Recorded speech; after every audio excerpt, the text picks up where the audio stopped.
تو گویا وہ جو قرآن کریم میں یہ میں نے جو ابھی سورہ بنی اسرائیل کی پہلی آیت ابھی پیش کی کہ پاک ہے وہ ذات جو اپنے بندے کو راتوں رات مسجد حرام سے مسجد اقصیٰ کی طرف لے گئی.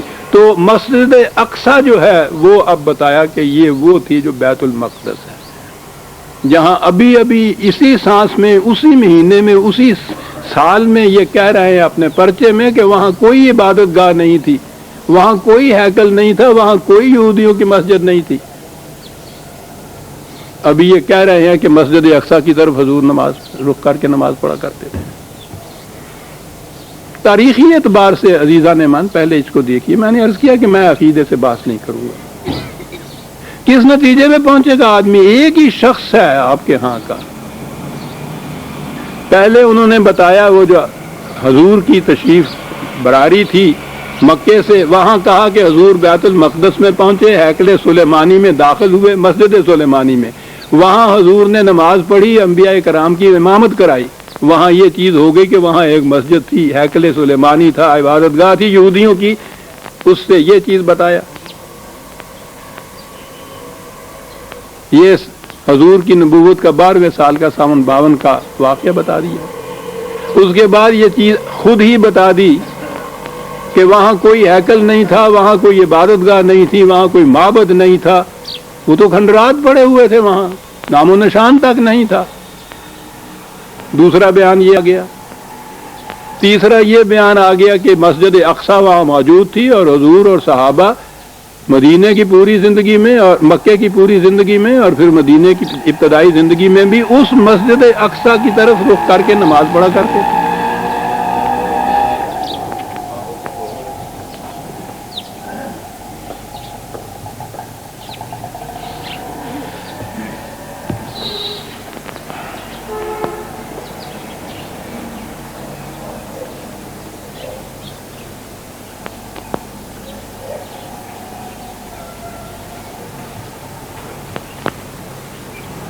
تاریخ کی تحقیقات بتا رہی ہیں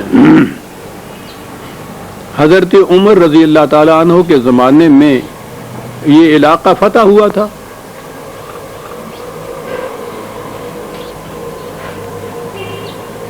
بیت المقدس میں عیسائیوں کا مرکزی کلیسا تھا. یروشلم تو آپ جانتے ہیں ان کے نزدیک کتنی اہمیت رکھتا، ان کا مرکزی مذہبی یروشلم رہا ہے. بیت المقدس کے اندر ان کا سب سے بڑا ٹیمپل کلیسا وہ تھا. آپ کی تمام تاریخیں متفق ہیں اور آپ ہی کی نہیں ہیں، غیر مسلموں کی تاریخیں بھی اس پہ اتفاق کرتی ہیں کہ جب یہ علاقہ فتح ہوا حضرت عمر رضی اللہ تعالیٰ عنہ کے زمانے میں، تو وہ جو وہاں کا بطریق تھا استقبل کے تھا، لارڈ پادری جسے کہتے ہیں، اس نے یہ کہا کہ یہ جو فتح نامہ کے اوپر یا جو ٹریٹی ہوگی ہم میں اور مسلمانوں میں، آپ کا سربراہ مملکت خود تشریف لائے تو میں اس کے ساتھ یہ ٹریٹی کروں گا. چنانچہ آپ تشریف لے گئے. یہ جو آپ کا سفر ہے مدینہ سے یروشلم کا، اس کی بڑی تفاصیل ہماری تاریخ کی کتابوں میں موجود ہے. منزل بمنزل کس طرح سے آپ گئے تھے، کیا انداز تھا، اور میں اس تفصیل میں نہیں جاتا.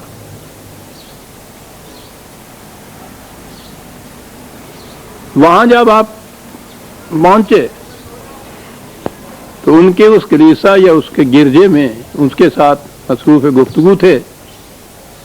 غیر مسلموں تک یہ لکھ رہے ہیں واقعات. نماز کا وقت آ گیا،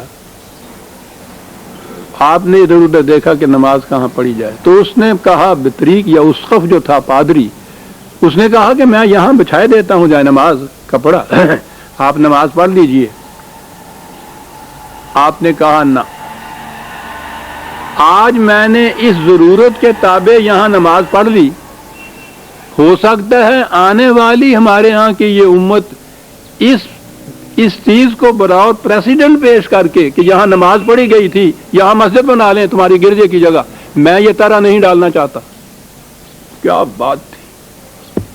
پوچھو جو کہتے ہیں کہ مندروں کو گرا کے اور گرجوں کو مسمار کر کے وہاں یہ بنایا تھا، نماز نہیں پڑھی کہ بعد میں آنے والے اس کو ایک سند قرار دے لیں گے اور یہاں مسجد بنا لیں گے. نماز یہاں نہیں پڑھنی چاہیے. مجھے باہر نکلے تو یہ جس جگہ ہیکل سلیمانی تھا وہ کھنڈرات تھے. آپ کو معلوم ہونا چاہیے کہ عیسائی یہودیوں کے خلاف سخت عداوت اور نفرت کے جذبات رکھتے تھے کہ ان کے ہاں یہ عقیدہ نہیں بلکہ ان کی تاریخ وہ یہ بتاتی تھی کہ حضرت عیسیٰ علیہ السلام کو صلیب پر یہودیوں ہی نے چڑھایا تھا.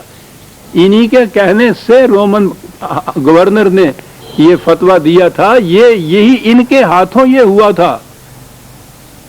اور یہودی تو معاذ اللہ حضرت مریم علیہ السلام کے اوپر بھی تہمتیں لگاتے. تو یہودیوں کے خلاف سب سے زیادہ بڑی شدید نفرت اور عداوت عیسائیوں کو تھی. تو آپ سوچئے کہ ان عیسائیوں کو جب یہ بیت المقدس ان کے ہاتھ میں آ گیا یروشلم، وہاں انہوں نے اپنا مرکز بنا لیا، تو ان کے ہاں کے یہ جو نشانات یا عبادت گاہیں تھیں یا ہیکل تھے اس زمانے میں تھے. اس کے ساتھ انہوں نے کیا کچھ نہیں کیا. یہ ان کی تاریخ جو ہے خود رومنز کی سن 70 عیسوی کی بڑی تفصیل سے لکھا ہے کہ کس طرح سے ان تمام نشانات کو مٹایا گیا، کھنڈر بنا دیے. تو وہاں آپ نے دیکھا کہ اس مقام کے اوپر کھنڈر ہی نہیں بلکہ یہ عیسائی اپنے ہاں کا کوڑا کرکٹ سارا وہاں جا کے ڈھیر کر دیں.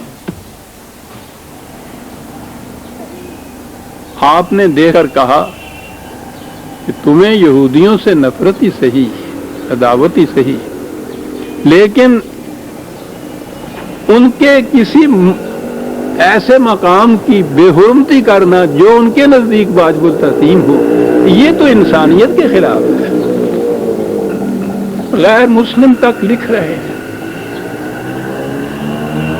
اب فاتح کی حیثیت سے آپ وہاں کھڑے تھے، وہ آپ کو منع نہیں کر سکتا تھا. آپ خود اٹھے، ساتھیوں سے نہیں کہا، فوجیوں سے نہیں کہا، سپاہیوں سے نہیں کہا، خود آگے بڑھے اور اس کوڑے کو ٹوکری میں بھر بھر کے اٹھا کے دوسری جگہ پھینکنا شروع کیا. پھر تو ساتھی رفقا نے بھی یہ کچھ کیا.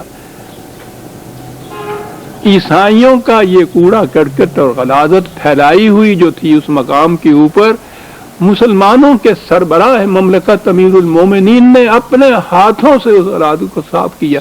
کہا کہ نہیں ہے وہ مقام یہاں، تم نے مسمار کیے، لیکن بہرحال احترام تو ضروری ہے دوسروں کے جذبات کا. وہاں صاف کیا.